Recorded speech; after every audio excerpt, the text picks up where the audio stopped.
ఈ బ్లౌజ్ మీద వచ్చిన ఎంబ్రాయిడరీ అయితే హ్యాండ్ ఎంబ్రాయిడరీ నేనే చేశాను. చాలా ఈజీగా ఎవరైనా చేసేసుకోవచ్చు. ఇది ఇప్పుడు ఎలా చేయాలో నేను చూపిస్తా. ఇది నేను బ్లౌజ్ మొత్తం కుట్టిన బ్లౌజ్ మీదనే చేశాను. దానికోసం కర్దానా బీడ్స్ను ఈ చెమ్కీలు అయితే యూజ్ చేసా.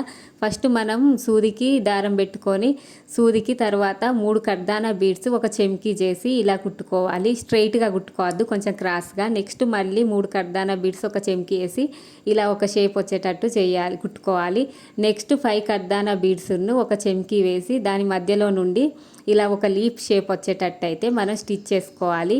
తర్వాత దాన్ని ముడి వేసుకొని కొంచెం గ్యాప్ ఇచ్చి మనకి ఎంత గ్యాప్ కావాలో అంత గ్యాప్ నుండి అయితే మళ్ళీ సేమ్ మెథడ్లో స్టిచ్చింగ్ అయితే ప్రాసెస్ స్టార్ట్ చేయాలి. మొత్తం ఇలాగే చేసేయడం. ఇదైతే చాలా ఈజీ. మనం కుట్టిన బ్లౌజ్ మీద వర్క్ చేసుకోవడం కూడా అస్సలు ఇబ్బంది అనిపించకుండా ఈజీగా చేసేసుకోవచ్చు. నేనైతే స్లీవ్స్ కూడా సేమ్ అలాగే చేశాను. ఇంకా స్లీవ్స్కి కొంచెం హెవీగా ఉండాలని ఎక్కువ బంచెస్ అయితే వేశాను. చాలా నీట్గా వచ్చింది. మీకు నా వర్క్ ఎలా అనిపించిందో కామెంట్ చేయండి.